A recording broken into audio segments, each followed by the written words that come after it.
Pelicans take on the Bulls tonight in Chicago, and that's where we find Steve Aschburner from NBA.com. He is very much on brow watch tonight. So we saw pictures earlier. Anthony Davis is in the building. He was warming up. Yeah. He's obviously not going to play tonight. Will he be in uniform? Will he be active, inactive, street clothes? What is his deal? I would imagine it's up to him. Warm-ups might be a good compromise. He's had plenty of games where he's come back to his hometown and he hasn't been able to play. He's been hurt, sidelined for various reasons. I think he's probably played a minimal number of games here in Chicago. Here's one he's going to sit out while healthy. I haven't checked the schedule to see when any of his destination teams, when they're coming through Chicago over the second part of the season. So, this might be it for AD here in town this season. Well, the Pelicans are going to know one way or the other if he's traded in the next few hours, at least for this season. What is the prevailing opinion among the Pelicans traveling party about the likelihood of Davis being on the roster after 3 tomorrow? Well, I've talked to a couple of people in the support staff and on the fringe of things. In other words, not Dell Demps, not owner Gail Benson, and I think if they had to bet, they would bet on the side that a deal will not get done.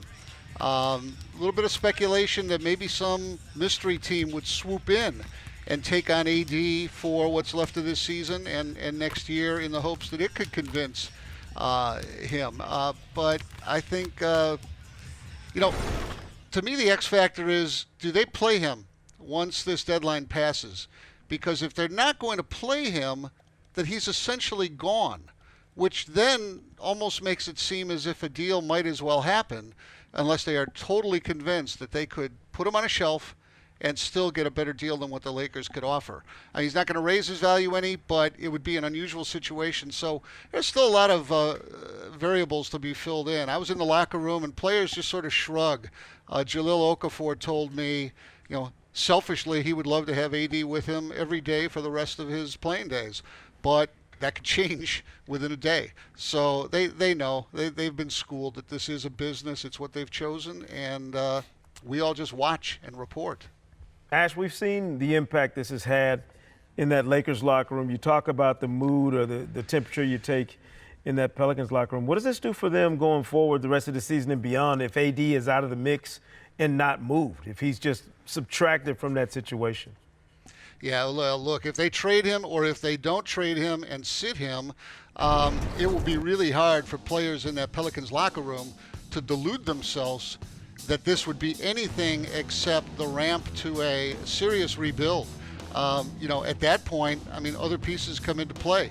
Guys that won't get traded by the deadline tomorrow, maybe a Mirotic or a Randall, they would have to know that they would be potentially moving in the summertime. Drew Holiday, another valuable player. And, I don't know what the interest level is and whether they want to hang on to him for now. But if you are in a full rebuild come summertime, when you trade Anthony Davis, then Drew Holiday doesn't make a lot of sense either to be sticking around. So it would be a tough way to go. If Anthony Davis is able to play the final 25, 30 games, whatever it is, you kind of delude yourselves. Maybe you can make a push for a playoff run. That's a long shot. But at least, things are normal or seemingly normal for a little bit longer. I would think it'd become a very restless situation if they know he's healthy and management is not using him because they don't want to risk injury. And the other guys, what we're seeing with the Lakers and all that uncertainty, this would be a different version of it, but it would be every bit as dramatic, I think. Well, Ash, you answered the next question about possibly blowing up the whole team with Holiday. So with all those things you just said, when does that deadline for the Pelicans in their mind say, well, we don't hurry up and make a move, we may lose some of the value because we know how good Anthony Davis is, but we know deep down inside he doesn't want to be here?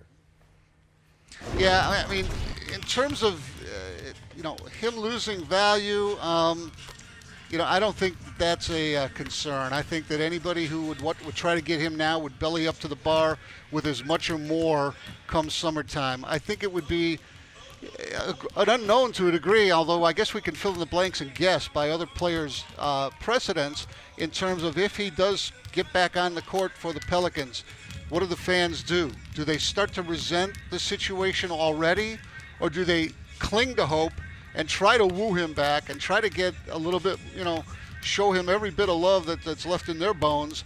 I don't know. I think the former is probably the modern NBA way, where fans start to say, you don't like it here, we don't like you so much anymore either. So there's another factor to throw into, do you play him, do you not play him? Yeah, fans don't generally take kindly to that sort of thing when they're told somebody doesn't want to be in their city any longer. Steve Aschburner with us, reading the tea leaves, reading the locker room, and everything else he can discern about the Anthony Davis situation with the Pelicans tonight in Chicago. Thanks, Ash.